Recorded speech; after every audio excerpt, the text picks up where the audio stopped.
ورحمة الله وبركاته. إن الحمد لله نحمده ونستعينه ونستغفره ونعوذ بالله من شرور أنفسنا ومن سيئات أعمالنا. من يهده الله فلا مضل له ومن يضلل فلا هادي له. أشهد أن لا إله إلا الله وحده لا شريك له وأشهد أن محمدا عبده ورسوله. يا أيها الذين آمنوا اتقوا الله حق تقاته ولا تموتن إلا وأنتم مسلمون. يا أيها الذين آمنوا اتقوا الله وقولوا قولا سديدا يصلح لكم أعمالكم ويغفر لكم ذنوبكم ومن يطع الله ورسوله فقد فاز فوزا عظيما. فإن أصدق الحديث كتاب الله وخير الهدي هدي النبي صلى الله عليه وسلم وشر الأمور محدثاتها فإن كل محدثة بدعة وكل بدعة ضلالة وكل ضلالة في النار. Ikhwati fillah rahimani wa rahimakumullah. Alhamdulillah, kita selalu memuji Allah Subhanahu wa taala atas segala nikmat-nikmatnya. Allah Subhanahu wa taala telah memberikan kepada kita apa yang kita minta, dan Allah Subhanahu wa taala berjanji akan mengabulkan setiap permintaan-permintaan kita. Di antara permintaan kita kepada Allah Subhanahu wa taala adalah ziyadatul ilm, bertambahnya ilmu. Karena Rasulullah sallallahu alaihi wasallam diperintahkan oleh Allah untuk berdoa di dalam Al-Quran dengan wa qur rabbi zidni ilman. Wahai Muhammad, katakanlah, ya Allah, ya Rabbku, tambahkanlah aku ilmu. Dari hadis ini para ulama memberikan penafsiran bahwa ilmu syar'i adalah sesuatu yang harus menjadi awaliyat, prioritas kita di dalam kehidupan. Karena perbedaan yang sangat jauh antara orang yang berilmu dan tidak berilmu. Qul hal yastawi alladhina ya'lamun wal ladzina la ya'lamun. Ya, katakanlah Muhammad, tidaklah sama orang yang memiliki ilmu dan yang tidak memiliki ilmu. Sehingga para ulama mengatakan bahwa orang yang tidak mendapatkan ilmu syar'i di dalam seharinya, dia libur tidak menuntut ilmu syar'i dalam satu harinya, maka dia termasuk orang yang merugi. Jadi orang yang tidak mencari ilmu di dalam satu hari, dia tinggalkan dalam rangka kesibukan dunia sehingga dia tidak menuntut ilmu syar'i, maka dia merugi. Bagaimana dengan orang yang meninggalkan talabul ilmi berhari-hari, berbulan-bulan? Dia kehilangan keutamaan-keutamaan dari ilmu dan dia jauh dari pengetahuan tentang syariat. Maka Rasulullah sallallahu alaihi wasallam senantiasa mendawamkan doa dengan meminta kepada Allah setiap hari, meminta 3 perkara yang berkaitan dengan kehidupan kita sehari-hari. Doa itu yang kita sudah hafal dan sebagian kita sudah mengamalkan. Doanya adalah Allahumma inni as'aluka ilman nafi'a wa rizqan tayyiban wa amalan mutaqabbala. tiga perkara ini yang selalu diminta oleh Rasulullah Sallallahu Alaihi Wasallam kepada Allah Azza wa Jalla agar diberikan ilmu yang bermanfaat, kemudian rizki yang tayyib, yang baik, yang halal, kemudian amal yang diterima. Setiap hari kita butuh kepada tiga perkara ini. Jadi ilmu yang bermanfaat. Kita mencari ilmu dan menjadi buah amal. Kemudian berbuah kemudian rezeki yang baik. Dan setiap hari kita membutuhkan rezeki. Dan amal yang mutaqabbala, amal yang diterima. Dan ini setiap hari kita beramal. Dan kita mengharapkan amal-amal kita itu naik kepada Allah Azza wa Jalla. Tidak terhalang oleh perkara-perkara yang menjadi penghalang naiknya amal saleh. Allah mengatakan dalam surah Fatir, ilaihi yas'adul kalimut thayyib wal amalus saleh. Kepada Allah lah naik kalimat tayyib, kalimat-kalimat yang baik, kalimat-kalimat yang baik. Dan ini adalah sumbernya dari apa? Ilmu. Kita senantiasa mengucapkan kalimat-kalimat, tetapi belum tentu kalimat-kalimat itu adalah tayyib. Kalimat-kalimat yang indah, zikir-zikir, ya. Maka yang kita inginkan adalah kalimat tayyib, al-kalim, jama dari kalimat. Al-kalimut tayyib, kalam yang baik, naik kepada Allah Azza wa Jalla dan diterima. Wal amalus salih, dan amal salih. Dan ini tiga perkara ini sangat dibutuhkan oleh kita setiap hari. Maka Nabi kita Sallallahu Alaihi Wasallam mengajarkan agar kita membacanya setiap pagi ba'da subuh. Ini ya. Jadi ilmu yang bermanfaat ini adalah yang pertama yang kita minta kepada Allah, karena dengan ilmu yang bermanfaat akan muncul pengetahuan tentang bagaimana kita mencari harta yang halal. Kita menjauhkan diri dari harta-harta yang haram. Dan dengan ilmu yang bermanfaat, amal-amal kita menjadi diterima. Maka merugi orang yang libur dari talabul ilmi walaupun hanya sehari. Harus kita terus semangat membaca ilmu, menggali ilmu, dan terus kita meminta kepada Allah tambahan ilmu. Meminta kepada Allah tambahan ilmu. Orang yang mungkin susah sekali membaca, sekali memahami, susah. Kita tetap meminta kepada Allah agar dimudahkan. Ya.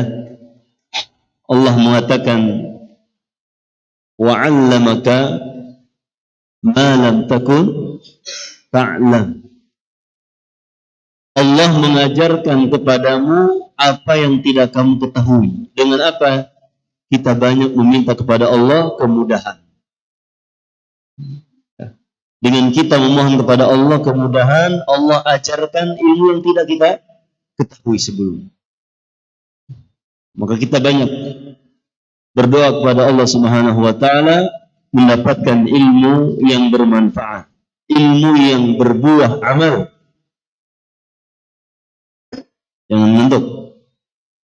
Ya, ilmu yang bermanfaat adalah ilmu yang berbuah amal.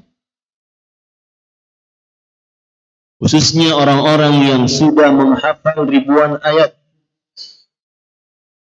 Ya, ini harus berbuah amal. Jangan sampai ilmu yang kita miliki ini menjadi buah simalakama. menjadi penghujat untuk kita, naudzubillah. Maka ilmu yang sedikit yang kita miliki menjadikan kita takut kepada Allah, ini adalah ilmu. Ilmu yang sebenarnya adalah ilmu yang menumbuhkan rasa takut kepada Allah. Maka Ibnu Mas'ud mengatakan,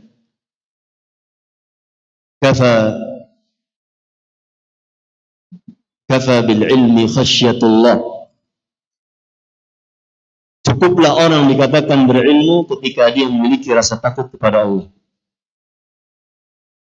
Dan rasa takut kepada Allah itu tidak akan muncul kecuali dengan ilmu. Wa kafa bil jahli, dan cukuplah orang itu dikatakan bodoh, an yadda'iya annahu alim, dia mengaku sudah tahu. Jadi kalau kita tahu, sudah kita merasa tahu, ya, kita biasanya kan malas untuk membaca. Kalau kita sudah merasa tahu, malas untuk hadir ke majelis ilmu. Padahal kalau ditanya, nggak tahu. Cuma merasa tahu. Itulah kebodohan yang sejati. Ketika orang mengaku dirinya alim, ketika orang mengaku bahwa dia sudah tahu, kaji fikih, udah tahu. Kaji masalah ini udah tahu. Dirinya mengaku sudah tahu. Padahal, kalaupun dia sudah tahu, tidak mungkin semua ilmu-ilmu itu dimiliki oleh dirinya.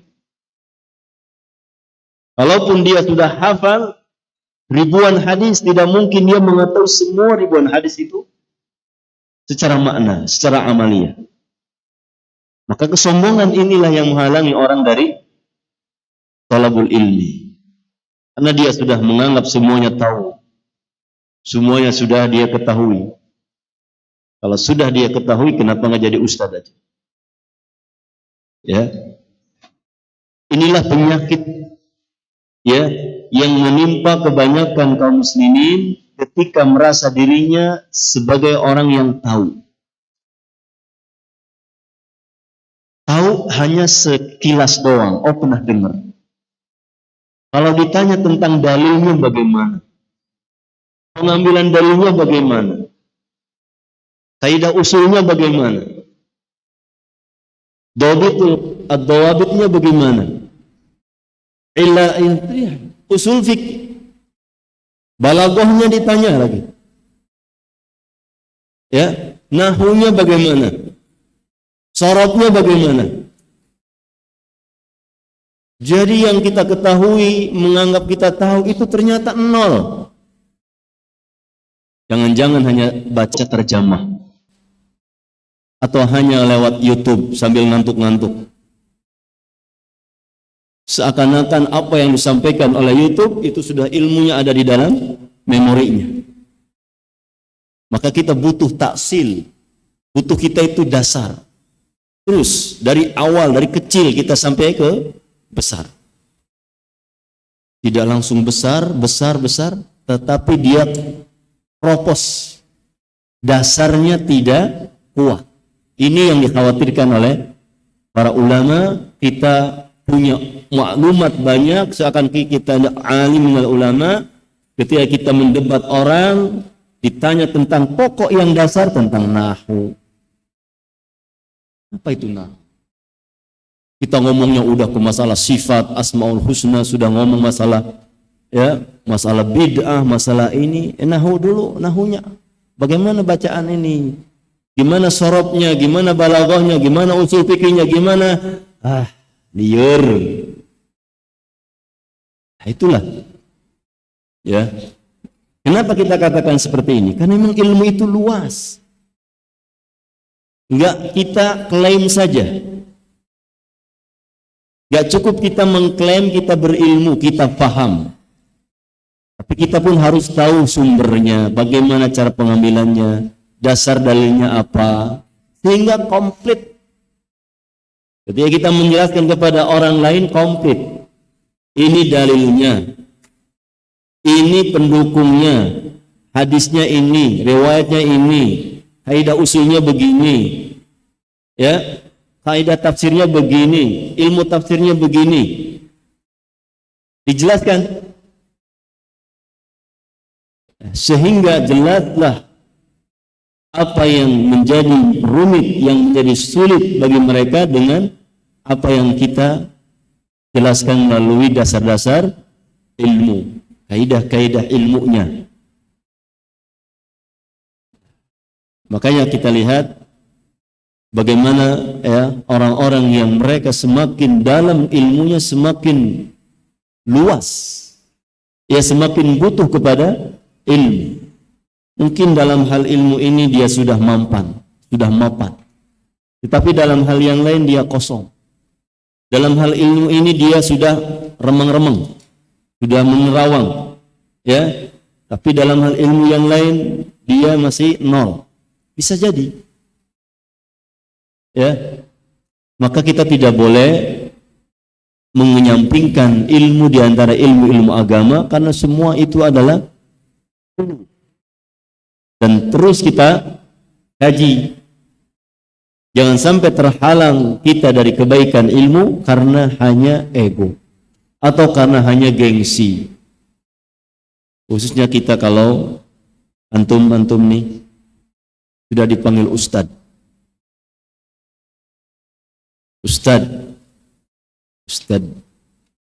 Kalau udah panggil ustad, ketemu sama jamaah majelis, sama masjid Imam Syafi'i, malu disebut ustad, masih duduk di majelis ustad. Hingga kabur-kaburan dari majelis ilmu sampai nggak dapat ilmu. Dia di sana nggak duduk, di sini nggak duduk, akhirnya duduk ngalamun, temennya HP baik. Ini al-ghurur, tertipu dia dengan hanya panggilan ustad, ya. Maka kita hati-hati. Antum kalau nanti sudah menjadi ustad dan dipanggil ustad, jangan tertipu dengan panggilan ustad. Jangan sampai antum gengsi untuk hadir di majelis ilmu. Walaupun antum sudah gelar profesor doktor, ya, hadir di majelis ilmu. Walaupun yang disampaikan oleh ustadz itu semuanya udah di sini antum semua. Ya, ribuan hadis sudah di otak semua. Ribuan ayat sudah di sini semua. Kalam ulama sudah semua. Antum jangan sampai lari dari majelis ilmu. Mendapatkan keutamaan ilmu, majelis ilmu. Ini makanya susah kalau kita sudah tidak lagi menikmati majelis ilmu, sudah gersang kita dari majelis ilmu, maka akan banyak ya ketinggalan dari kebaikan-kebaikan. Di sini kita ingatkan agar selalu memohon kepada Allah Subhanahu wa taala kemudahan duduk di majelis ilmu supaya kita mendapatkan berbagai kebaikan-kebaikan majelis ilmu, khususnya apa? Ampunan dari Allah Subhanahu wa taala bagi orang-orang yang ada di majelis ilmu. Baik, mudah-mudahan ya kita bisa senantiasa istiqamah di atas thalabul ilmi, di atas majelis ilmu. Kita melanjutkan pembahasan dari Syarah Riyadhus Shalihin, pembahasan tentang babul yaqin wa tawakkul, tentang keyakinan dan tawakal. Di pertemuan lalu kita baru membahas beberapa ayat tentang pentingnya tawakal kepada Allah.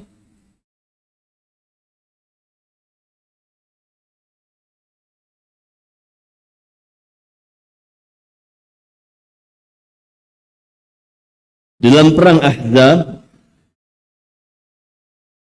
manusia terbagi kepada dua kelompok. Yang pertama adalah mukmin, yang kedua adalah kaum munafikun. Orang-orang munafik, orang-orang mukmin, mereka orang-orang yang semakin yakin dengan janji Allah. Ketika melihat kelompok kaum musyrikin yang berkoalisi dengan orang Yahudi, orang munafik, semua mereka berkumpul untuk menyerang kaum muslimin di Madinah, maka orang-orang muslim semakin yakin. Walamma ra'al mu'minuna al-ahzaba qalu hadha ma wa'adana Allah wa rasuluhu wa sadaqa Allah wa rasuluh. Ketika orang mukmin melihat kelompok yang berkoalisi itu banyak, puluhan ribu, mereka mengatakan ini yang Allah janjikan kepada kita dan Rasulnya, dan benarlah Allah dan Rasulnya. Tidak mundur, tidak seperti orang-orang munafik yang mereka lari. Jadi mereka semakin yakin dengan janji Allah Ta'ala. Qala Syekh Muhammad bin Shalih Al-Utsaimin rahimahullah ta'ala, wanzur ilal farqi baina ta'ifatain. Lihatlah perbedaan kedua kelompok. Haula'i lamma ra'awal ahzaba, mereka ketika melihat kelompok-kelompok bersekutu, wa ra'au hadhihi syiddah, dan mereka melihat bagaimana musibah atau kejadian yang luar biasa antara peperangan dengan kaum muslimin yang jumlahnya sedikit. Alimu annahu sayaqibu an-nasma farjun, mereka yakin bahwasanya peperangan ini akan diakhiri dengan kemenangan. Maka mereka mengatakan, wa hadza ma wa'adana Allah wa rasuluh, ini yang Allah janjikan kepada kita dan Rasulnya. Wa sadaqallahu wa rasuluh, dan Allah benar dan Rasulnya. Fasayakunun nasru wa satuftahu mamaliku Qaisara wa Kisra wal Yaman, dan pasti akan menang dan akan ditaklukkan Kaisar dan juga Kisra dan Yaman. Dan ini keyakinan orang-orang mukmin. Wasyahid, buktinya perkataan mereka, hadza ma wa'adana Allah wa rasuluhu wa sadaqallahu wa rasuluh. Dan ini adalah ghayatul yakin, keyakinan yang paling puncak ketika melihat dan mereka berada di dalam kesusahan. Mereka yakin dengan pertolongan Allah. Seperti yang diceritakan oleh Allah dalam surah Al-Baqarah tentang Talut, kaum Talut, yang mereka berjumlah ribuan. Kemudian ketika mereka berjalan, ya, falamma fasala Talut bil Jalut,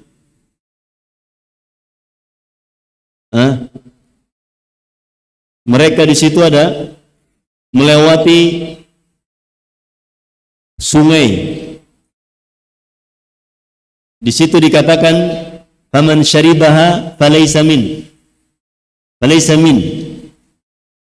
Siapa yang minum dari air sungai ini yang dilewati, maka dia bukan kelompokku. Illa man iktarafa ghurfatan biyadi, kecuali yang hanya seteguk doang. Jika haus, mereka hanya boleh mengambil sekecil aja, sedikit aja dengan tangan. Sementara yang lain nyelam, kenyang. Setelah itu apa ayatnya? Fasyaribu minhu illa qalilun minhum. Falamma jawazahu huwa walladzina amanu ma'ah, ketika mereka sudah menyeberangi sungai dan sudah berhadapan dengan musuh, apa mereka? La taqatana al-yawma bijaluta wa junudi. Aduh, kenyang kita ini, udah kekenyangan nih, nggak bisa jihad nih, nggak bisa perang nih, kenyang. Mundur, ya, nggak bisa perang. Apalagi lihat tentara yang begitu banyak, semakin ngeper. Tahu ngeper ya? Tahu?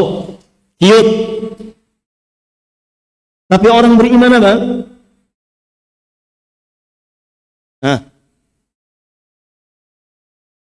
Apa namanya? Kam min fi'atin qalilatin ghalabat fi'atan katsiratan bi'idznillah. Yakin mereka kelompok yang kecil ini mampu mengalahkan kelompok besar. Sekutu yang dibangun oleh kaum musyrikin dengan Yahudi dan munafik yakin akan kalah, sehingga mereka siap untuk menghadapi ini. Wa hadza ghayatul yakin, dan ini adalah keyakinan yang puncak. Ayyakunal insanu 'inda syada'id, manusia ketika menghadapi perkara yang berat, musibah yang berat, wa 'indal karb, dan ketika ada musibah, thabitan mu'minan muqinan, yakin iman kepada Allah, yakin dengan janjinya. Aksa man kana tawakkuluhu wa yaqinu dha'ifan, berbeda dengan yang tawakalnya lemah, keyakinannya lemah. Fa innahu 'indal masaibi wal karb, ketika dia mendapatkan musibah, rubbama yanqalibu ala wajhi, dia akan balik mundur, balik kanan, gerak. Ya. Apa alasan-alasannya? Alasannya banyak, ya. Semakin ngeper, yakinnya melemah. Lihat musuhnya banyak, gede-gede. Lihat panglimanya Jalut. Gede apa Jalut?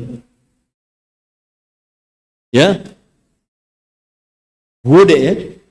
Talut ini terbesar di antara kaum Bani Israel. Tapi lihat Jalut, kalah badannya. Kita mau gebukin orang yang gede itu gimana rasanya? Orang yang gede-gede dipukul, malah kita yang sakit. Ya. Itu pikiran manusia. Rasa takut dan ciut pasti. Nah, kemudian apa? Kama qala Allah Ta'ala, sebagaimana Allah katakan, wa minan nasi man ya'budullaha ala harf, dan di antara manusia ada yang menyembah Allah di satu sisi. Maksudnya apa? Ala tarf. Satu sisi maksudnya apa? Fa in asabahu khairun itma'anna bihi. Kalau dia diberikan hal-hal yang baik-baik, menjadi tenang, yakin ini agama baik. Yakin ini, ya, menguntungkan. Kalau dikasih hal-hal yang menyenangkan, senang, siap. Wa in asabatu fitnah, kalau dia diberikan oleh Allah fitnah, ujian, in qalaba ala wajhihi, dia akan berbalik arah. Tidak sabar dengan musibah. Dan ini khasirat dunya wal akhirah, dia dunia dan akhiratnya rugi. Dzalika huwal khusranul mubin, itulah kerugian yang sangat jelas. Surat Al-Hajj ayat 11. Wa minan nasi may ya'budullaha ala harf. Ada di antara manusia yang menyembah Allah nyamping. Nyamping itu apanya? Tidak kuat. Mengikuti alur angin. Alirnya enak, alurannya enak, siap. Kalau enggak enak, enggak siap. Ini adalah ciri orang-orang yang tidak kuat imannya.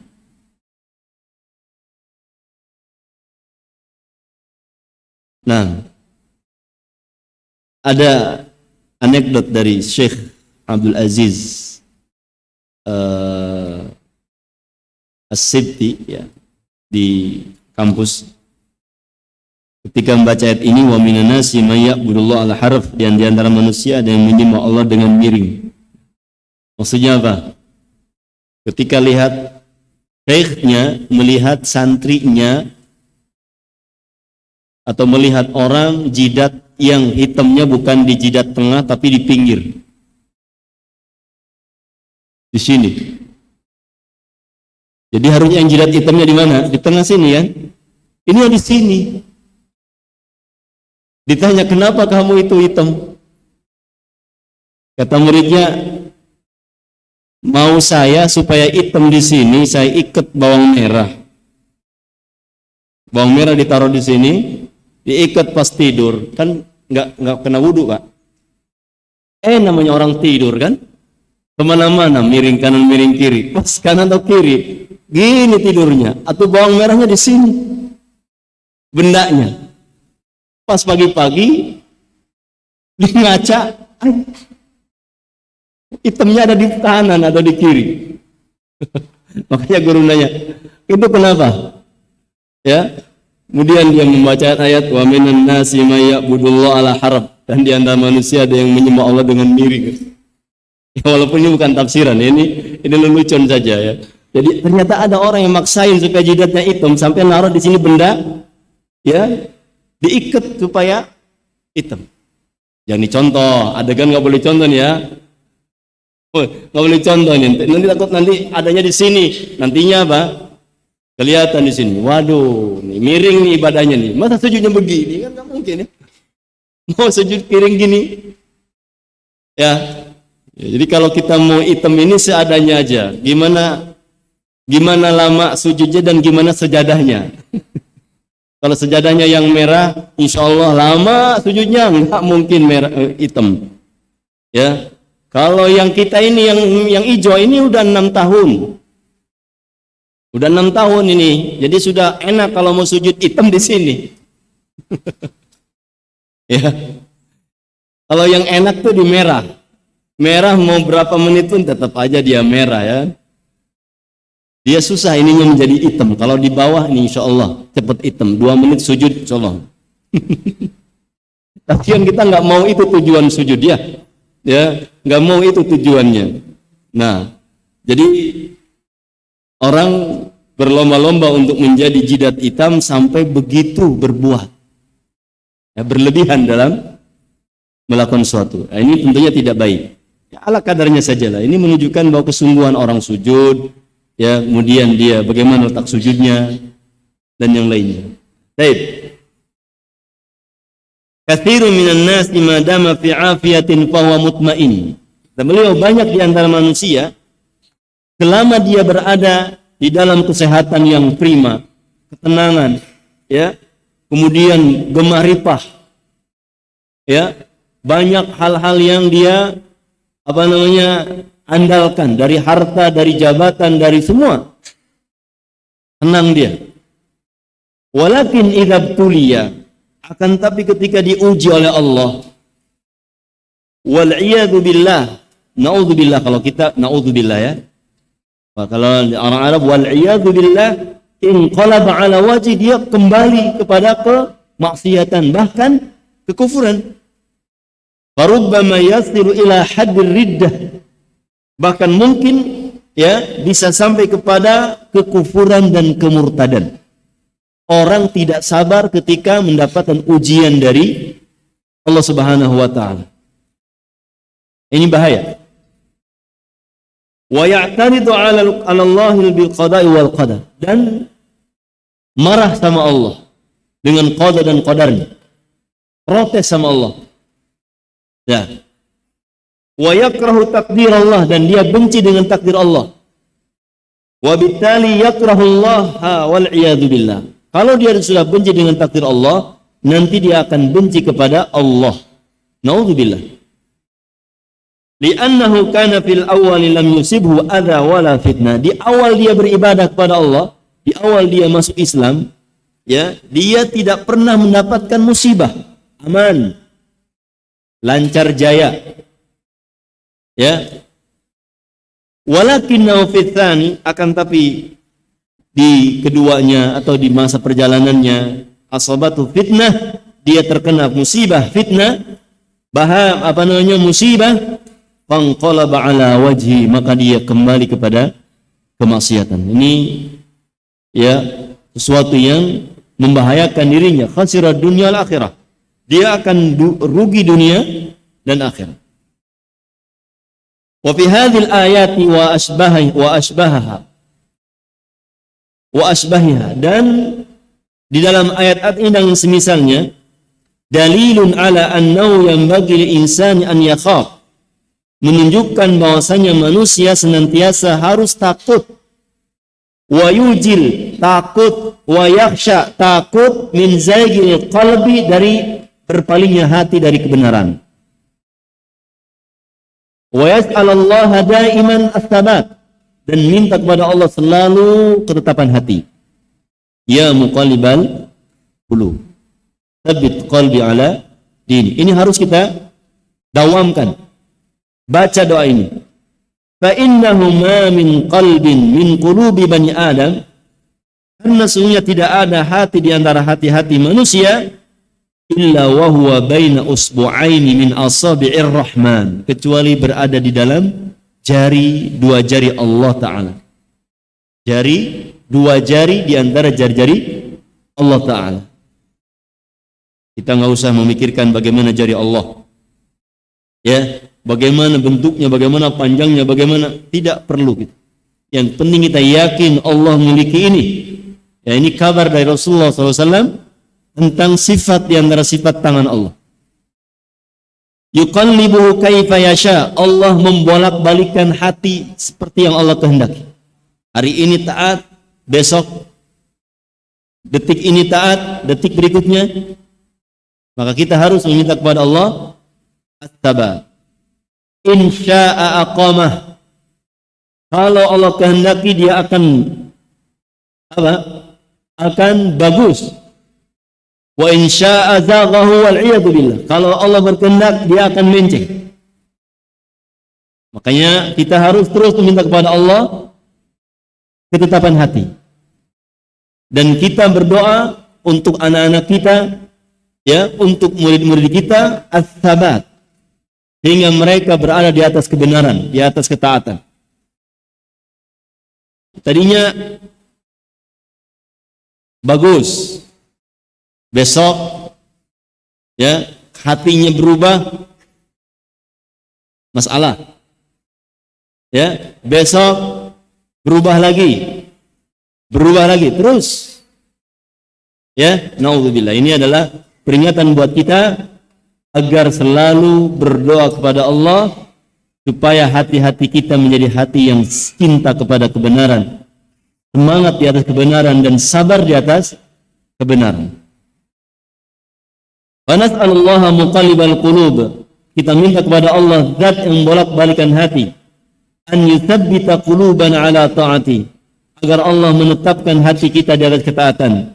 Wa an yurzaqana al-istiqamata ala dini wa tsabati alaih, agar Allah memberikan kepada kita rizki istiqamah di atas agamanya dan sabat, tegar di atas agama. Ya. Kemudian ayat yang kedua, alladzina qala lahumun nas innan nasa qad jama'u lakum fakhshawhum fazadahum imana wa qalu hasbunallahu wa ni'mal wakil. Orang-orang yang mengatakan, alladzina qala lahumun nas, orang-orang yang mengatakan kepada manusia, an-nas, innan nasa qad jama'u lakum fakhshawhum. Qala lahumun nas, satu orang yang berkata, dibilang manusia, ya, an-nas. An-nas yang pertama ini adalah dikatakan oleh para ulama Abu Sufyan dan yang lainnya. Satu orang, dia mengabarkan kepada orang mukmin, innan nasa qad jama'u lakum, sesungguhnya orang-orang kafir Quraisy sudah bersekongkol, bersekutu untuk menggempur kalian. Fakhshawhum, takutlah kalian kepada mereka, ditakut-takutin. Ketika mereka mendengar seruan ini, semakin apa? Fazadahum imana, semakin bertambah keimanan mereka. Wa qalu hasbunallahu wa ni'mal wakil, mereka semakin yakin dan mereka mengatakan, cukuplah bagi kami Allah, dan Allah sebaik-baik wakil. Ini ya, ayat turun berkaitan dengan para sahabat, haitsu hasal alaihim ma hasal fi ghazwati Uhud, yang mana mereka mendapatkan apa yang mereka dapatkan dalam perang Uhud, mimma asabahum minal qarh, yang mereka dapatkan dari luka, dapat luka mereka. Bahkan Nabi sallallahu alaihi wasallam kusirat rubaiyatuhu. Gigi taring, gigi serinya ya atau gigi depan ini retak. Kena benda. Gigi. Kemudian kepalanya bocor. Di Uhud. Maka Nabi SAW mengatakan, kaifa yuflihu qaumun syajjau nabiyahum. Bagaimana sebuah kaum akan beruntung sementara mereka telah menjadikan kepala nabi mereka luka. Ya. Mereka sudah mendapatkan berbagai luka di dalam tubuh mereka, bahkan nabi kita, nabi termulia, kena. Ini sebagai pelajaran bagi kita, berjuang itu perlu perlu kesabaran. Dan kalau Allah menghendaki Nabi selamat, gampang bagi Allah mah. Gak bakalan kena apa-apa Nabi selamat, bisa ya. Tapi kenapa di perang Uhud Allah perlihatkan Nabi itu giginya yang mulia retak, kepalanya yang mulia retak. Kalah dengan orang-orang yang punya ilmu kebal. Mobil aja digigit. Ya, mobil bagi seberapa tonnya itu ditarik pakai gigi.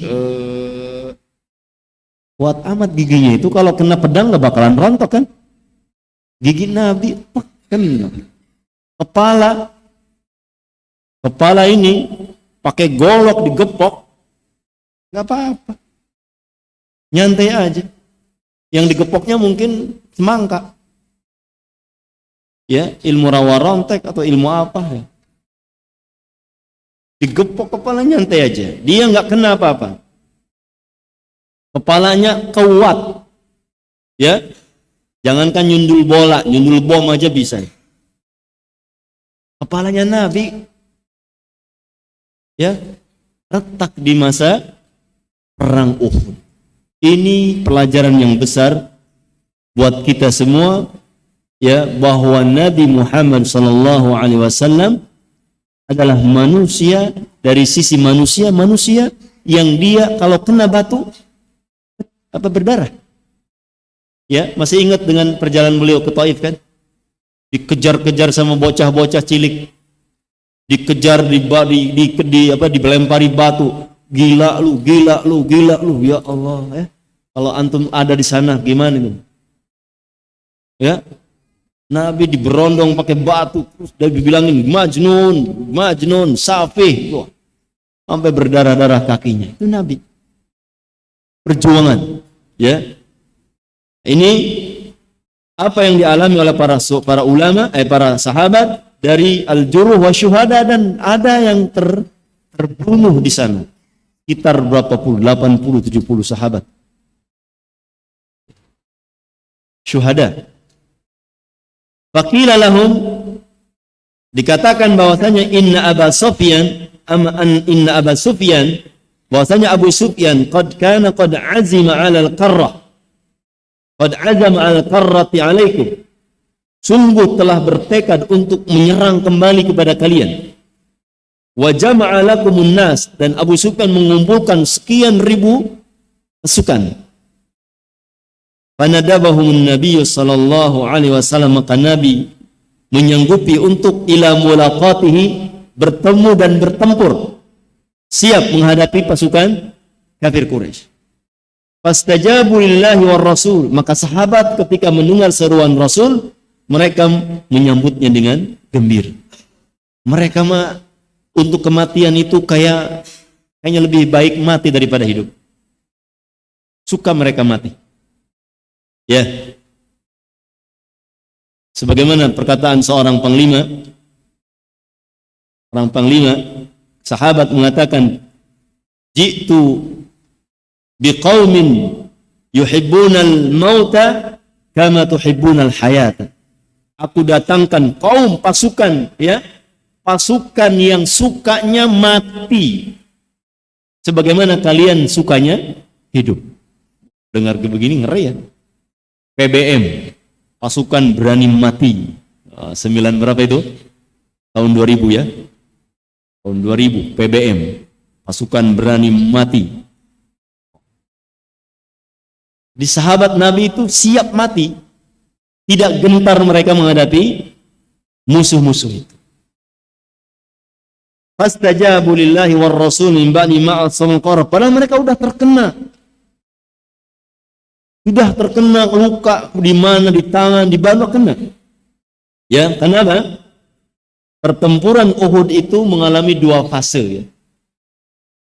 Yang tidur dibangunkan. Masya Allah. Yang tidur dibangunkan. Kita balik ke Uhud. Ya. Di awal pertama peperangan, Nabi Muhammad dan kaum muslimin mendapatkan kemenangan. Mendapatkan kemenangan yang kemudian mereka terpengaruh dengan apa?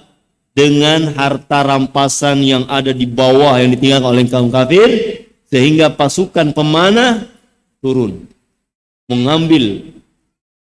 Nah, kesempatan ini diambil alih oleh Khalid bin Walid.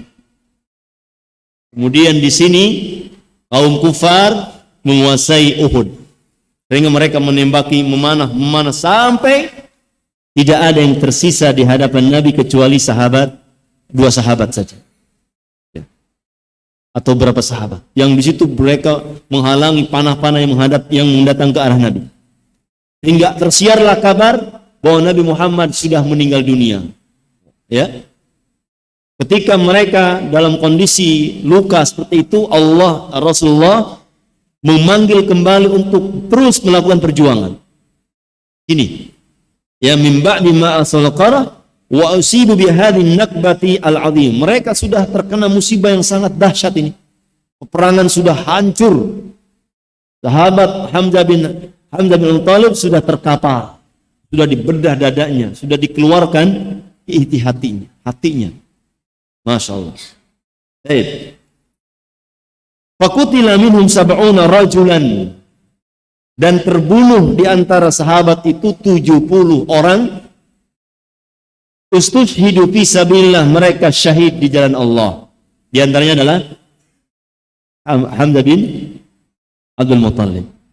Mudah-mudahan jamaah yang hadir di sini ya bisa melihat makam syuhada Uhud. Bukan di Google, bukan di YouTube, langsung. Mudah-mudahan Allah berikan kemudahan lihat makam syuhada Uhud. Biar ini nih yang Uhud. Ya. Dan itu sudah berubah dengan hempasan terjangan banjir-banjir sehingga pada ngapung. Ya. Mayat-mayat pada ngapung sehingga rata sekarang. Tidak ada bentuk kuburan-kuburan, rata. Ya, dan itu dihalangi, dibentengi.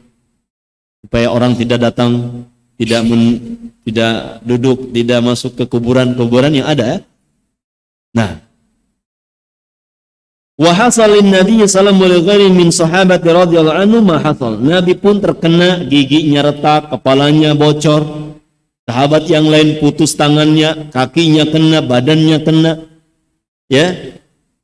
Umma hadza istajabu lillahi wa lirasul. Dengan seruan yang untuk melakukan perlawanan kembali, mereka mengijabah atau menyambut seruan Rasul. Allah mengatakan alladzina istajabu lillahi war rasul, orang-orang yang menyambut seruan Allah dan Rasulnya min ba'di ma asabahumul qarh, setelah mereka terkena musibah luka. Lilladzina ahsanu minhum wattaqu ajrun adzim, maka bagi orang-orang yang berbuat baik di antara mereka dan takwa kepada Allah mendapatkan pahala yang besar. Alladzina qala lahumun nas, yang berkata kepada manusia ini adalah Abu Sufyan wa man ma'ahu, dan orang-orang yang bersama Abu Sufyan, mimman baqiya min kubara'i Quraisy, yang tersisa di antara pembesar-pembesar Quraisy, jama'u lin Nabi sallallahu alaihi wasallam yuridu istisalah, berkumpul untuk Nabi, menyerang Nabi. Tujuannya apa? Balas dendam. Karena di Badar kalah. Walakin ya'ballahu illa an yutimma nurah. Kecuali Allah tidak mau. Kecuali Allah ingin menyempurnakan cahayanya. Qila lis sahabat, dikatakan kepada sahabat, takutlah kalian kepada mereka.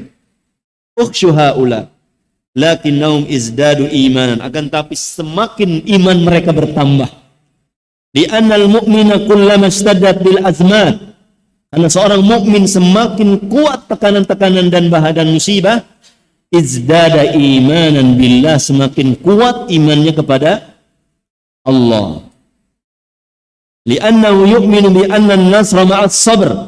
Mereka beriman, percaya bahwasanya pertolongan itu bersama kesabaran. Wa anna al-farja ma'al karb. Pertolongan itu setelah ada musibah. Wa anna ma'al usri yusra. Bahwasanya kemudahan, bahwasanya setelah kemudahan bersama kesulitan ada kemudahan. Walihada zadahum imanan hadzal qaul, sehingga perkataan mereka yang menakut-nakuti itu semakin menambah iman mereka. Wa qalu hasbunallahu wa ni'mal wakil, dan mereka mengatakan cukuplah bagi kami Allah, dan Allah sebagai sebaik-baik wakil. Ai kafina, Allah yang mencukupi kami dalam perkara-perkara kami. Wa ni'mal wakil innahu ni'mal kafi jalla wa ala. Allah yang mencukupi semuanya. Fa innahu ni'mal maula wa ni'man nasir. Sesungguhnya Allah adalah sebaik-baik maula, penolong, wa ni'man nasir. Inilah ungkapan-ungkapan atau doa yang dibaca oleh Nabiullah alaihi salam, Nabiullah alaihi salam Ibrahim ketika dilemparkan ke dalam api. Hasbunallah wa ni'mal wakil. Nabi kita ketika melihat ancaman dari kaum kufar, Nabi juga mengatakan hasbunallah wa ni'mal wakil. Kita pun ya ketika mendapatkan musibah, hendaknya kita memperbanyak doa-doa seperti ini agar kita diberikan oleh Allah kecukupan, dan kita tawakal kepada Allah Subhanahu wa taala. Walakinnahu innama yakun nasiran liman tasara bihi wastansara bihi. Akan tapi pertolongan Allah itu, atau Allah menjadi penolong bagi orang yang menolong agama Allah, kemudian yang minta pertolongan kepada Allah. Jadi kita harus meminta pertolongan kepada Allah, ya, dan kita harus menolong agama Allah. Menolong Allah dengan menolong agama Allah, dengan menghidupkan sunnah-sunnah Nabi sallallahu alaihi wasallam. Fa'innahu azza wa jalla akramul akramin wa ajwadul ajwadin. Karena Allah adalah zat yang maha derma. Fa'idhat tajal insanu ilayhi fi umuri. Ketika manusia mengarah menuju Allah dalam perkara-perkaranya, a'anahu wa sa'adahu wa tawallah, Allah akan membantunya dan akan mengurusinya. Walakinnal bala'a min bani Adam. Akan tapi bala itu sebenarnya berasal dari Bani Adam. Haitsu yakunul i'radu katsiran fil insan. Yang mana kebanyakan manusia itu berpaling dari hukum Allah. Wa ya'tamidu al umuril maddiyah. Mereka terlalu pede dengan urusan-urusan perkara materi, ya, tidak kepada unsur spirit maknawi. Mereka terlalu bangga dengan kekuatan kelompoknya, kekuatan dananya, kekuatan semuanya, tapi lupa dengan kekuatan iman. Ini yang harus kita bangun, adalah menjadikan kekuatan iman ini yang pertama. Kalau jumlah banyak itu adalah wasilah, ya, sarana, dan bukan menjadi jaminan kelompok yang banyak, jumlah yang banyak menjadikan menang dalam pertarungan. Dan ini terbukti ketika terjadi perang Hunain. Ya, terjadi perang Hunain. Jumlah yang banyak ternyata lari terbirit-birit ketika melihat musuh menyerang. Baik. Fanqalabu bi ni'matin minallahi wa fadlan yamsashum su. Maka mereka kembali ke Madinah dengan membawa nikmat Allah wa fadlin, dan keutamaan, lam yamsashum su, yang tidak pernah tersentuh dengan keburukan. Dhahabu, mereka pergi lakinnahum lam yajidu kaida. Ketika mereka pergi, akan tapi mereka tidak mendapatkan makar. Wa Abu Sufyan wa man ma'ahu wallau ala adbarihim. Ternyata Abu Sufyan yang gembos-gembosin itu, yang supaya orang-orang mukmin takut dengan mereka, ternyata malah lari. Walam yakarru ala rasul, dan tidak berani menyerang kepada Rasul. Fakutibat lis-sahabati radhiyallahu anhum ghazwatun min ghairi qital. Maka ditakdirkan sahabat untuk sahabat perang tanpa peperangan. Ya, mereka datang ke tempat perang tapi enggak perang. Kenapa? Takut duluan musuhnya. Enak kan?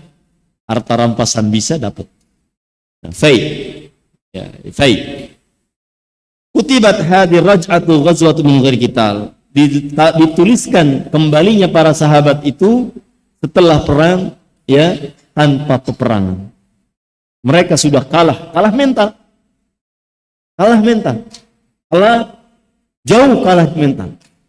Apalagi orang-orang iman yakin mereka setiap tetesan pedang atau tetesan darah karena pedang akan mendapatkan pahala dari Allah.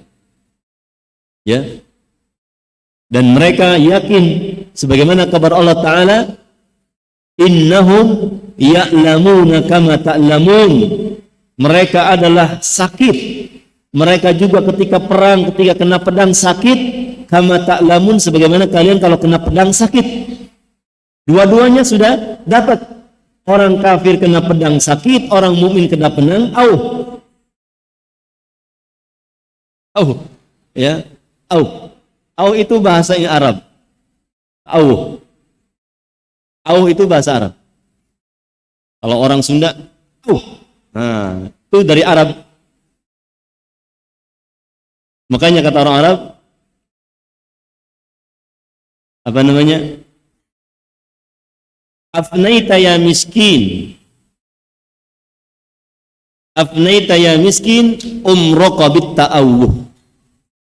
Hai miskin, engkau telah habiskan umurmu dengan banyak mengeluh. Kena pilek, itu sakit itu. Ya, maka ya'lamun, mereka sakit, kama ta'lamun, sebagaimana kalian tahu. Hanya saja yang menjadi plus buat kita adalah wa tarjuna minallahi ma la yarjun. Kalian wahai kaum muslimin mengharapkan dari Allah pahala. Nol yang mereka miliki dari kaum kafir adalah tidak punya harapan pahala. Sama-sama sakit, tetapi nilai plusnya sahabat adalah ketika sakitnya itu mendapatkan pahala. Kalau orang kafir mendapatkan sakit tidak dapat pahala, justru mereka akan dapat dosa. Ayo semangat para sahabat berjuang. Ya. Sama-sama sakit. Ya, kalau dibantai, ya, digorok, mereka sakit. Tapi Masya Allah, hebatnya para sahabat, kalau hanya baru satu tebasan masih bisa jalan. Ya, Ja'far bin Abi Thalib ketika di perang apa itu? Ya, putus tangan satu, megang satu, putus, ya, Masya Allah, seluruh tangannya hilang, bendera masih ada, masih dia pegang, diketekin. Masya Allah, kalau kita kayaknya, tadi, lagi main bola, semangat, main bola, ngejar bola, jatuh, kejelikah, kejelikah itu apa? Apa kejelikah itu? Seleo, udah minggir ke pinggir, langsung ke UKP, dibawa pakai ambulan, ambulan putih ya. Kenapa? Baru jihad apa tuh? Berjuangnya sebentar doang kita udah kalah. Sahabat, tangan yang satu hilang, dua hilang, kakinya hilang, masih siap. Selama jiwa masih ada, selama nyawa masih ada. Masya Allah. Bisa kebayang oleh kita. Tadi kita bukan di kancah peperangan tadi, baru ngejar bola, kerjaan orang nganggur. Udah jauh dikejar, dapat ditendang. Naon?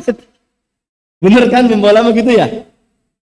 Gak enak kalau main bola dijauhi dia bolanya, kan gak enak. Dideketin juga digini gak enak juga. Makanya bola itu dikejar ketika jauh di dekat ditendang itu, waduh, kerjaan yang capek sebenarnya. Ya. Ketika ada luka dikit, aduh, urunan. Berhenti sakit, aduh sakit, ya. Baru sakit selewat atau sakit ketendang orang karena betis orang teman-teman kita ini, waduh, betisnya pagar betis. Sekali tendang langsung benyut. Langsung ya kena hijau. Langsung berhenti. Mau main lagi main bola enggak? Enggak. Ya, main bola baru ketendang bola langsung ciut. Nah, para sahabat mereka sampai mati mempertahankan agama mereka. Insya Allah kalau kita insya Allah misalkan berhadapan dengan orang kafir, insya Allah seperti mereka insya Allah ya. Cuma kalau main bola makan main bola ya nggak bisa diiniin ya. Tapi minimal ada semangat yang lebih di antara para sahabat dalam berjuang. Tidak bisa ini mereka lakukan ini. Termasuk di dalam mereka talabul ilmi. Tidak bisa hadir ke majelis ilmu karena ada halangan, mereka tanawub. Mewakilkan ke tetangganya, tolong tulis apa yang disampaikan oleh Nabi. Umar bin Khattab mengatakan, saya dahulu atanawab ma'a sahibi. Saya saling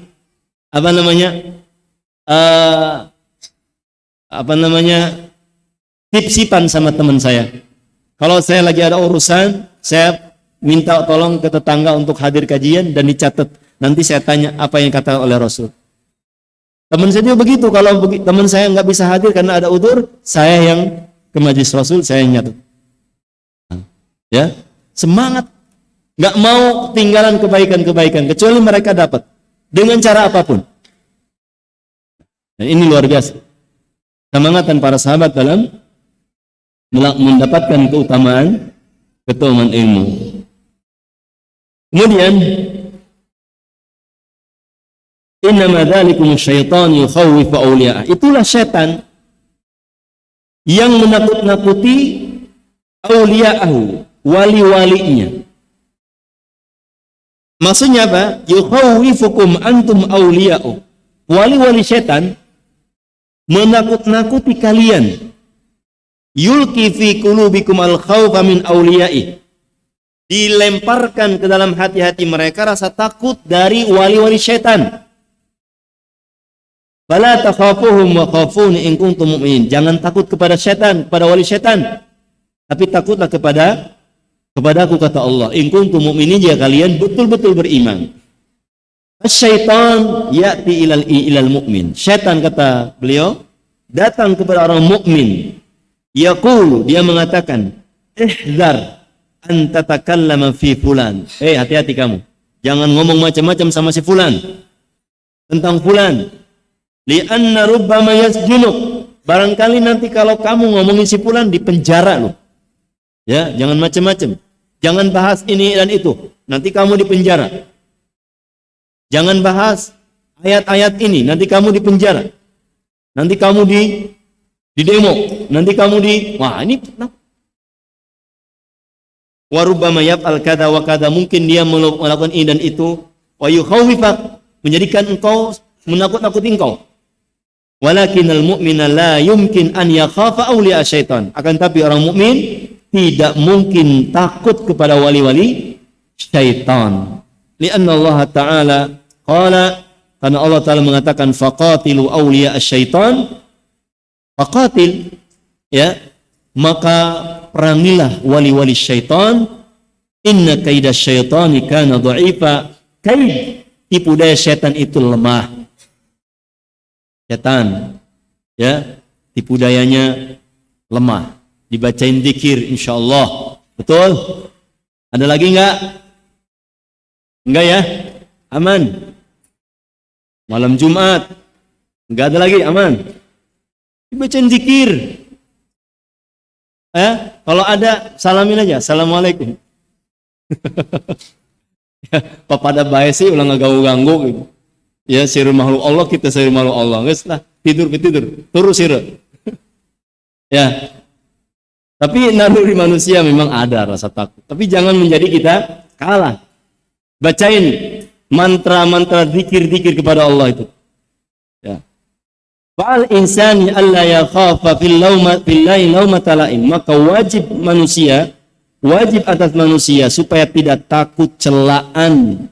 Tidak takut celaan orang yang mencela ketika kita di atas kebenaran. Wa alla yakhafa illallah, dan supaya kita tidak takut kecuali kepada Allah. Walakin yajibu ay yakuna sayru ala hudan minallahi azza wa jalla. Ini yang menjadi catatan kita. Tidak hanya sekedar paham kita, menurut kita ini hak, kita berani. Tidak. Ya, tapi harus di atas jalan Allah. Harus di atas hudan minallah. Harus ada bimbingan para ulama. Bagaimana cara menghadapi mereka, bagaimana ini. Ya, jangan hanya sekedar semangat, ya, tidak di atas ilmu. Benar. Pokoknya menurut saya benar. Ya, ambil bom, bawa ke gereja, bawa ke masjid, bawa ke Mapolres, bawa ke Mapolda. Ini menurut dia benar, tapi menurut syariat bagaimana? Salah. Ya, sudah pasti salah. Berarti keyakinan ini tidak boleh kita pelihara. Nanti kalau saya terbunuh di sini jadi pengantin disambut dengan 70 bidadari. Ya salah. Bahaya ini. Fa idza kana sayru ala hudan min Allah fala yakhafanna ahada. Kalau memang di atas jalan Allah dengan pemahaman sunnah Rasulullah, pemahaman para sahabat, jangan takut.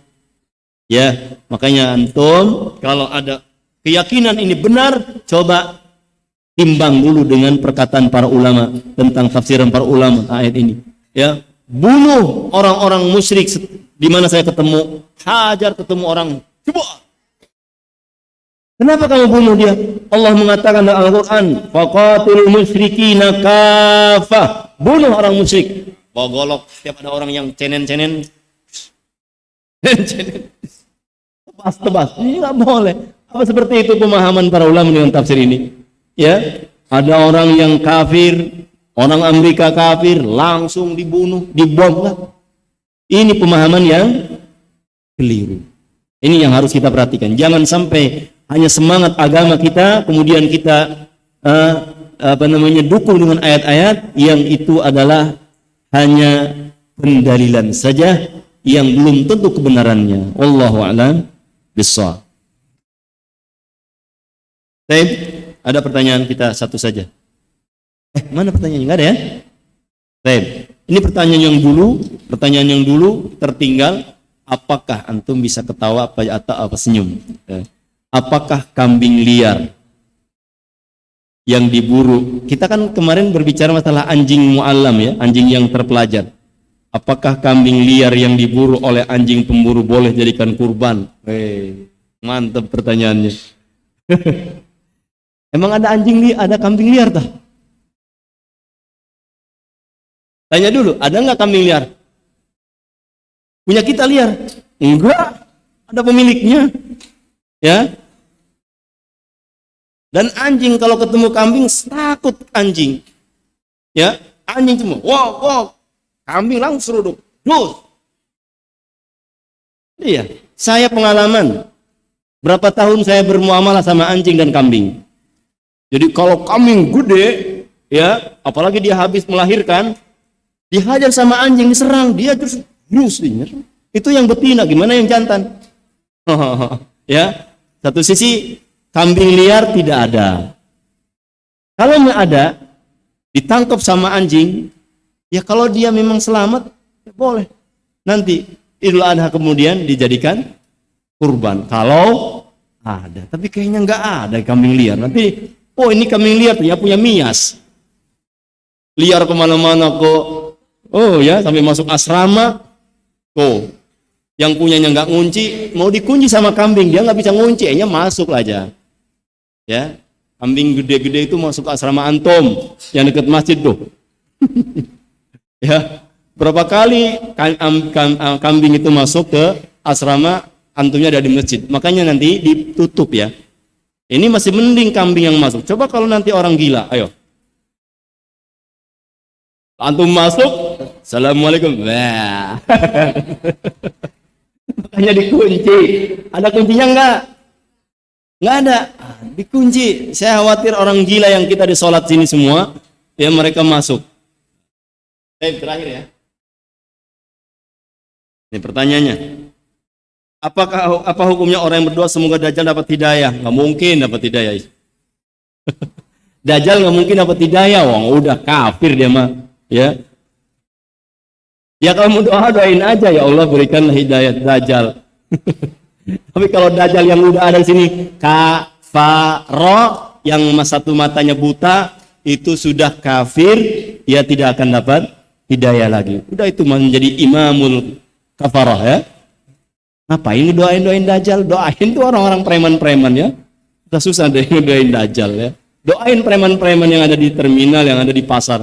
Itu lebih enak, ya lebih mungkin. Kalau Dajjal, ya jangan sibuk-sibuk kita ngodain Dajjal. Ya Allah, imankanlah Dajjal ya Allah. Antum takut sama Dajjal, tapi jangan begitu ya. Baik, kita tutup dengan doa majlis. Subhanakallahumma bihamdik, asyhadu an la ilaha illa anta, astaghfiruka wa atubu ilaik. Assalamualaikum warahmatullahi wabarakatuh.